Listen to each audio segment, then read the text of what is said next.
প্রিয় বন্ধুরা, কেমন আছেন? আশা রাখি ভালো। আজকের আলোচনার বিষয় হচ্ছে মূর্তি পূজার প্রসঙ্গে।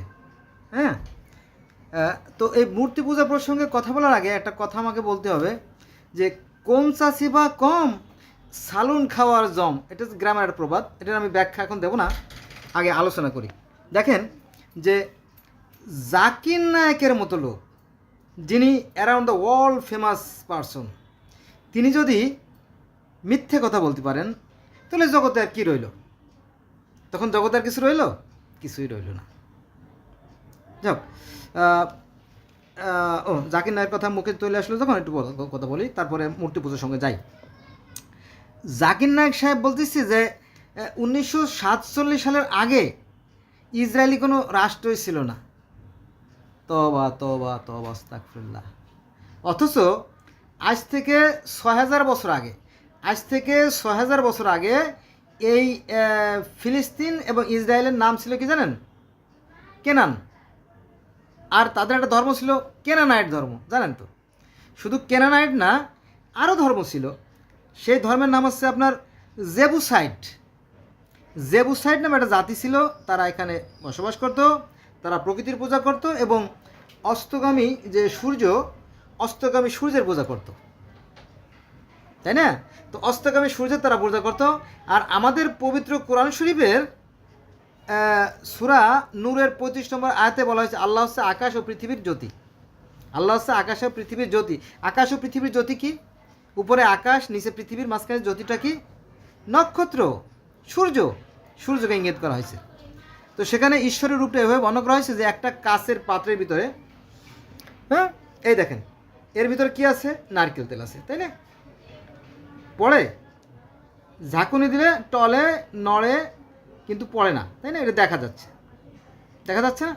তো ঠিক ঈশ্বরের রূপটা হচ্ছে এমন একটা জ্যোতির মতো যে বলা হয়েছে যে একটা কাচের পাত্রের ভিতরে একটা প্রদীপ, তাই না? দেখেন,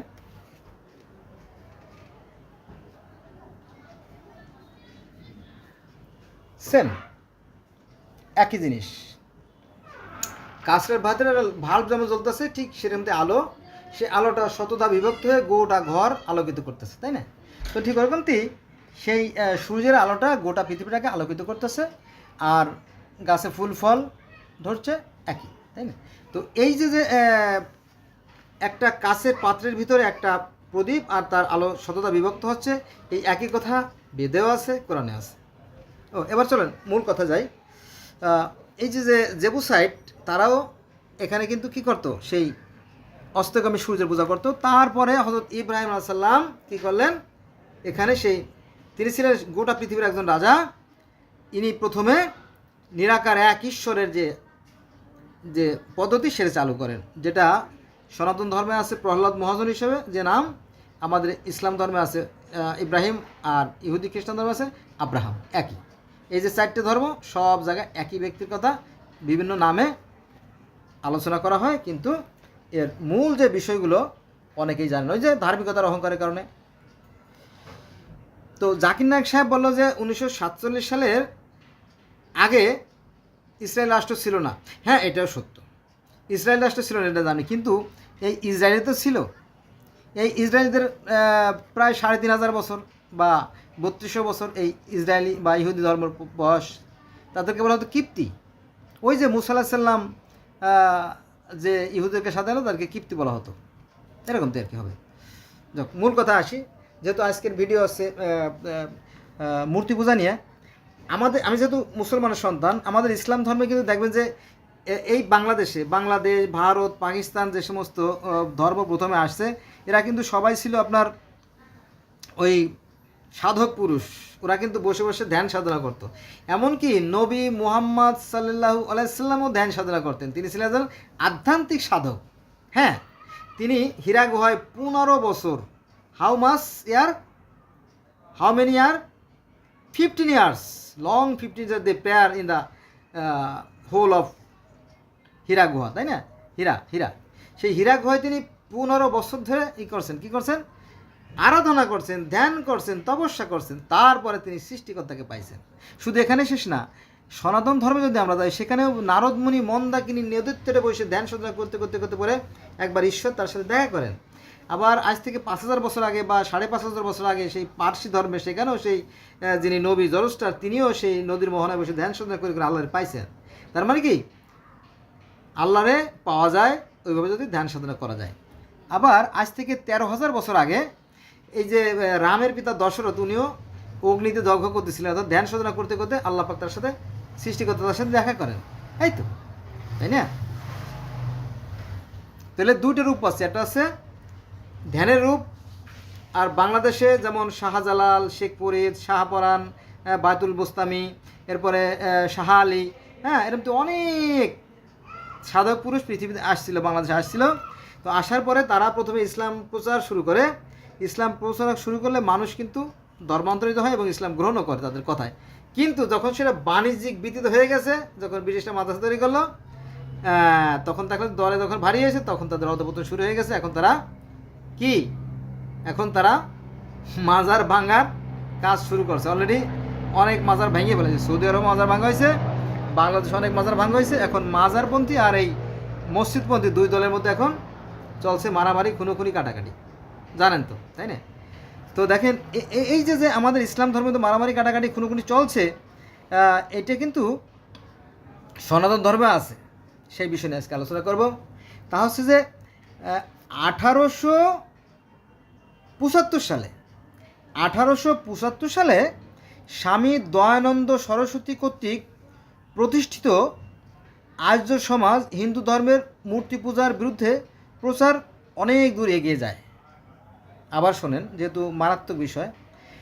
1875 সালে স্বামী দয়ানন্দ সরস্বতী কর্তৃক প্রতিষ্ঠিত আর্য সমাজ হিন্দু ধর্মে মূর্তি পূজার বিরুদ্ধে প্রচার অনেক দূর এগিয়ে নিয়ে যায়।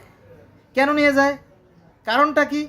কারণ বেদে মূর্তি পূজা নাই, ভগবদ্গীতায় মূর্তি পূজা নাই। তাহলে মূর্তি পূজা কে আসলো, কিভাবে আসলো? ওই যে ইসলাম ধর্ম থেকে ওইখানে চলে গেছে ব্যাক করে। পানি দেখেন না, পানি তো সাধারণত নিচের দিকে নামে, কিন্তু ইসলাম ধর্মে পানি উপর দিকে নামে, ওঠে, ঠিক ওরকম ঠিক। ইসলাম ধর্মে বলা হয় যে নবী মুহাম্মদ স্বয়ং আল্লাহ, অর্থাৎ তিনি নূরের তৈরি।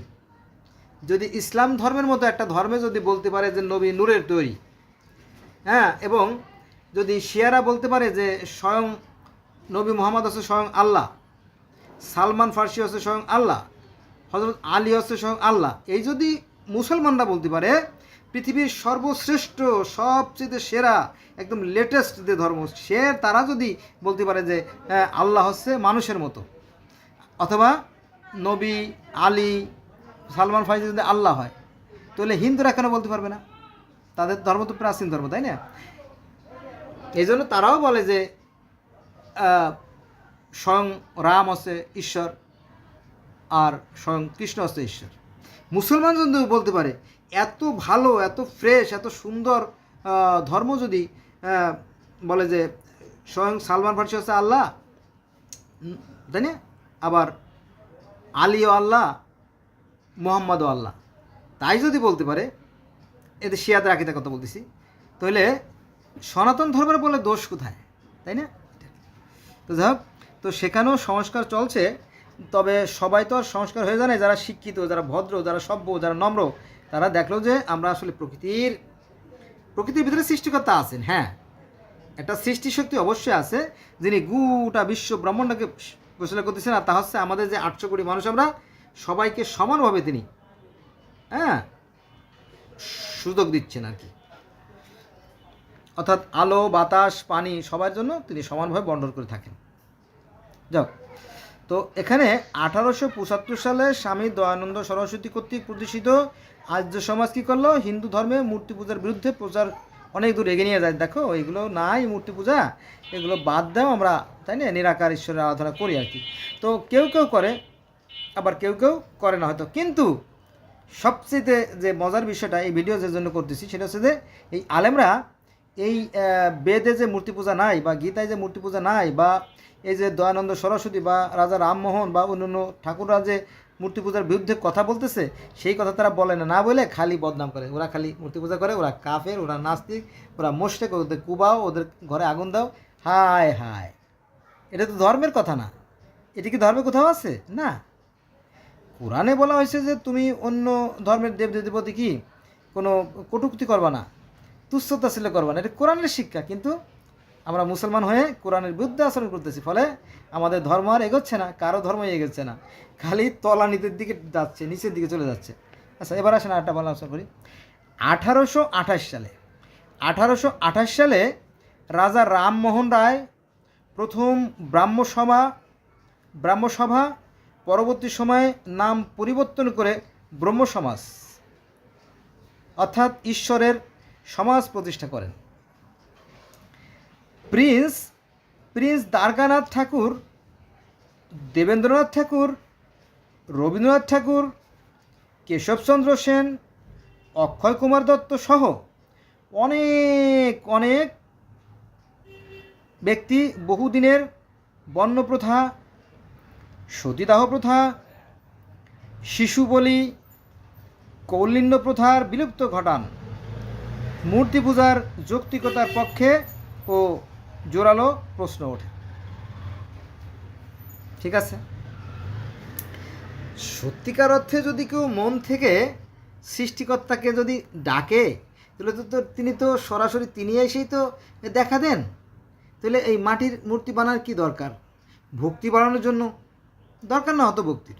আপনি চোখ বন্ধ করে শুধু হে সৃষ্টিকর্তা, হে পৃথিবীর অধিপতি, হে বিশ্বজাহানের পরিচালক, হে বৃষ্টির মালিক, হে অন্নদানের মালিক, হে জ্ঞানের মালিক, তুমি আমাকে দাও, চাল দাও, নাল দাও, টুল দাও, হ্যাঁ, চাল দাও, ডাল দাও, নুন দাও, তেল দাও, আমার যা লাগবে তাই দাও, পুত্র সন্তান দাও, গাভী দাও, এভাবে চান, দেখবেন যে সে স্বয়ং অদৃশ্য থেকে আপনার কাছে দৃশ্যমান হয়ে আপনাকে দিয়ে দেবে। এনাফ।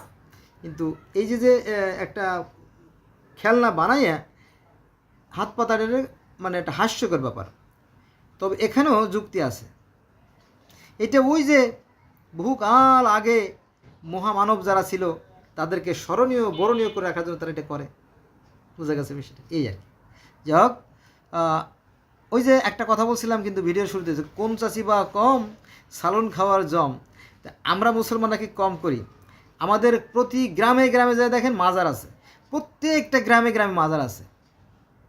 আমাদের আলেমরা অনেক আলেম দেখবেন যে ওরা তাবিজ বিক্রি করে, পানি ফোড়া বিক্রি করে, সুতো বিক্রি করে, তারপরে ওই যে জাফরান কালি দিয়ে তাবিজ লেখে, প্লেটে তাবিজ লিখে লিখে বিক্রি করে। তারপরে ভোজ পাতা, একটা পাতা আছে বাজারে, দেখে নেবেন, ভোজ পাতার পর তারা তাবিজ লেখে। আমি জানি তো, আমার এক দুলোভাই ছিল, সেই ভণ্ডামি ব্যবসা করতো।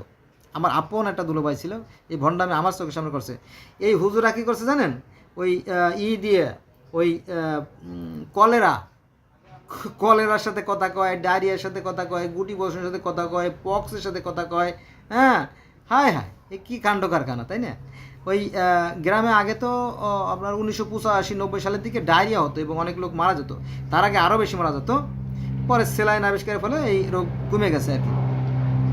তো ওই সময় ওই হুজুরা সর্ষে পোড়া দিয়ে ওই বাড়ি বন্ধ দিত, মানে যাতে কলেরা ঢুকতে না পারে। ভণ্ডামি, 100% ভণ্ডামি। তারপরে আরও আছে, এই যে আপনার দেখবেন যে কোরআন শরীফের এটা মনে করেন কোরআন শরীফ, তো এর মলাটের পরেই 2-3 পাতা মিলে তাবিজ থাকতো। এখন অবশ্য এটা বন্ধ হয়ে গেছে। এই তাবিজ কিন্তু এটা শিরক, এবং সাহাবীরা কারো গলায় তাবিজ দেখলে সে ছিঁড়ে ফেলতো। তাহলে এই তাবিজ আমরা ব্যবহার এখনও করি, এখনও তাবিজ লেখা হয়। তারপরে আপনার চটা চালান, বাটি চালান, গুটি চালান, বদলা চালান, নুটা চালান, পাটা চালান, আয়না তপন, আয়না দেখে চোর ধরে, বুকাস। তারপরে জেন চালান, পরি চালান, ভূত চালান, পেতনি চালান, এই সমস্ত করে। ভণ্ডামি মানুষের মন দুর্বল করে দেয়, নষ্ট করে দেয়। কী করে জানেন? ওই যে বিভিন্ন 21টা গাছের মানে কাটা, তারপরে বর্ষির কাটা, সুসের আগা, এগুলো দিয়ে তাবিজ বানায় ওই গাছে গাছে ঝুলেই দেখে। মনে করেন যে ওই বাড়ি শত্রুর বাড়িতে যদি এরকম তাবিজ 4-5টা বাইদে দেয় গাছের সাথে, তখন ওই বাড়িওয়ালা ভয় পেয়ে যায়, হায় হায়, আমার পিছনে তো শনি লাগছে, আমার পিছনে শত্রু লাগছে, আমি বাড়ির 4 কোণায় দেখলাম যে 4টে গাছে তাবিজ বাঁধা, তাই না? সে টেনশন করতে থাকে, হায় হায়, না জানি আমার গরুটা মারা যায়, না জানি আমার ছাগলটা মারা যায়, না জানি আমার মেয়ের বিয়ে না হয়, না জানি আমার ছেলেটা অকালে কোথাও অ্যাক্সিডেন্ট করে মারা না যায়, তাই না? একটা আতঙ্কের ভিতরে রাখার লাগে এই সমস্ত আকাঙ্ক করে স্বয়ং স্বয়ং এই আলেমদের একটা গ্রুপই করে। আমার চোখের সামনে করছে এগুলো। পাট ইসের পার ওই আপনার মাটি আছে না, পানির হাঁড়ির পরে এর বড় পাটা একটা বসাই দিছে। তো পানির হাঁড়ির পর যদি পাটা বসাই দেয় তাহলে তো এমনিই তো কায়দে পড়ে যায়, তাই না? 1 কেজির পর যদি আপনি আর 1 মুঠ বেশি দিন তাহলে তো পাল্লা হাল হয়ে যাবে না? তো ওরকম আমার চোখের সামনে, এটা বাগেরহাটের ঘটনা। হ্যাঁ, 300 টাকা আড়াই গেছে। তো ওই পাটা চালান দিছে। তো যে নাম দেয় সেই নামেই কাইতে হয়ে যায়, যে নামে দেয় সেই নামে কাইতে হয়ে যায়। পরে ওই টাকা ফেলাই গেছিলো, ভয়তে টাকা ফেলাই গেছিলো, মানে জেনেছে আর কি, যে না জানি কি হয় আর কি। জাস্ট এরকম আমার চোখের সামনে। কিন্তু এটা হচ্ছে আপনার 1990-91 সালের ঘটনা, আমার জীবনের প্র্যাকটিক্যাল ঘটনা। আরও কিছু কথা বলি, সেটা আমি যখন খুব ছোটো ছিলাম, কত সাল আমার মনে নাই, 75-76 সালে এই টাইপের হবে আর কি। ওই সময় আমরা ওই মাজারে গিয়ে বালু এনে খাতাম, মাটি, মাজার থেকে মাটি এনে খাইতাম। তারপরে মাথায় নিতাম, কপালে নিতাম, মুখে নিতাম ওই ধুলাবালি। তারপরে আমাদের গ্রামে একটা ছিল, বাস্তখোলা নামে একটা জায়গা, বাস্তখোলা। তো বাস্তখোলা এক বিশাল একটা গাছ ছিল। সেই গাছের ডালপালাগুলো ভেঙে ভেঙে পড়তো, কেউ সেই আগুন জ্বালাতো না, মানে সেই শুকনো ডাল কেউ জ্বালাতো না। ওরে বাবা! কারণ কি জানেন? কারণ আমাদের বাড়ির পাশে একটা বিশাল এক বিল, পবনের বিল ছিল। ওই বিলের থেকে স্বর্ণের নৌকো আর পবনের বৈঠা বাইতো, কারা জানি বাইতো, তাদের দেখা যেত না। তো তারা এই শিকল দিয়ে এই গাছের গোড়ায় নৌকো বাঁধতো, সেই শিকলের দাগ আছে, এরকম তো একটা কাল্পনিক কাহিনী আছে। তো আমরা তো ওটা ভয় পাইতাম, আবার শ্রদ্ধা ভক্ত আসতো। তারপরে যখন পরীক্ষা দিলাম, ক্লাস 1-এ না কি জানি পরীক্ষা দিলাম, 1 টাকা 25 পয়সা পুরোটাই জলে গেল। কেন জানেন? ওই যে হে আল্লাহ পরীক্ষা যিনি ভালো হয়, ওই সবাই মানত দেয় একটু কষ্ট করে, অনেক কষ্ট করে। সেই 76 সালের 1 টাকা, ও বাবা গো, এখনকার 500 টাকা সমান, তাই না? অনেক কষ্ট করে 1 টাকা জোগাড় করে, তাও কি জানেন, ওই যে অ্যালুমিনিয়ামের 10 পয়সা, তারপরে তামার 5 পয়সা, নৌকো মার্কা তামার 5 পয়সা ছিল, ফুটো পয়সা ব্যবহার করে নেই, 1 পয়সা ছিল, 1 পয়সা।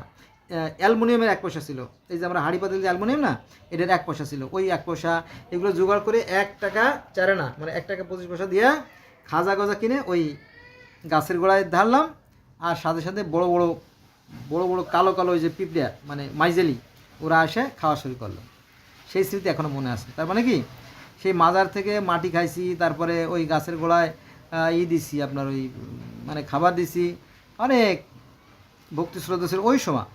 পরে এখন তো আর ওইগুলো করবো না, তাই না? ওগুলো ধোঁকাবাজি আর কি, ওগুলো করবো না, কারণ সৃষ্টিকর্তা সবার জন্য এক। তো হিন্দুদের মধ্যেও এই মূর্তি পূজার ব্যাপারে সংস্কার চলছে, আর আমাদের মধ্যেও সেই মাজার ভাঙ্গা নতুন করে ইসলামের রূপ দেওয়ার জন্য সেই সংস্কার চলছে। এই দ্বন্দ্ব কতদিন চলবে আমি জানি না, সৃষ্টিকর্তা ভালো জানে। তো আসুন এগুলো বাদ দেই, আমাদের বিবেককে কাজে লাগাই, আমরা মানুষ হওয়ার চেষ্টা করি। আমাদের একটাই আকাশ, একটাই পৃথিবী, একটাই চাঁদ, একটাই সূর্য। আমাদের প্রত্যেকটা মানুষের আবেগ অনুভূতি এক। আমরা প্রত্যেকটা মানুষ সুখে আসি, দুঃখে কাঁদে, শীতে কাঁপে, আমরা সবাই ভাই। আসুন আমরা সংঘাত না করি। কোরআন আমাদেরকে তাই শেখা দেয়, বেদও তাই শেখা দেয়। বলা হয়েছে যে কোরআনে সূরা 2 নম্বর সূরার বাকারা 4 নম্বর আয়াতে বলা হয়েছে যে এমন কোনো জাতি নাই, এমন কোনো সম্প্রদায় যে আমি তাদের ভাষায় প্রতিগ্রহণ করি নাই। কার কথা? স্বয়ং আল্লাহর কথা। এই কথাকে আপনি অমান্য করে যে ভণ্ডামি করেন, ধর্ম ব্যবসা করে যান, এটা আপনাকে কে শিখালো? আপনার পরিণত হবে ভয়ঙ্কর থেকে আরও ভয়ঙ্কর। এগুলো বাদ দেন, মানুষ হন, মানবিক হন। আল্লাহ হাফেজ, ভালো থাকবেন সবাই।